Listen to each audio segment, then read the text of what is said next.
নমস্কার বন্ধুরা, কেমন আছে সবাই? আশা করি সবাই ভালো আছো। আজকে আমি বাড়িতে ঘুগনি বানাচ্ছি। ঘুগনি বানাতে কী কী লাগে বলে দিচ্ছি। প্রথমে তেল দিয়ে দিবে, তার উপরে একটু জিরা ফোড়ন দিবে। জিরা ফোড়ন দেওয়ার পর গরম মশলা দিয়ে দিবে। গরম মশলা দেওয়ার পর পেঁয়াজ কুচি, রসুন কুচি দিয়ে দিবে। রসুন কুচি দেওয়ার পর একটু ভালো করে নেড়ে আদা দিয়ে দেবে। আদা দেওয়ার পর লঙ্কা গুঁড়ি, হলুদ গুঁড়ি দিয়ে দিবে। দিয়ে দেওয়ার পর ভালো করে নাড়তে হবে যতক্ষণ না গন্ধটা যাচ্ছে। গন্ধটা যাওয়ার পর দিয়ে দিতে হবে, গন্ধটা কেটে যাওয়ার পর দিয়ে দিবে মটর আর আলু।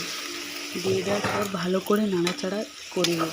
আগে থেকে একটু গ্যাসে গরম জল বসিয়ে রাখবে, তাহলে খুব ভালো হয়। ভালো করে নাড়াচাড়া করবে, নাড়াচাড়া করবে ভালো করে খুব সুন্দরভাবে নাড়াচাড়া করবে।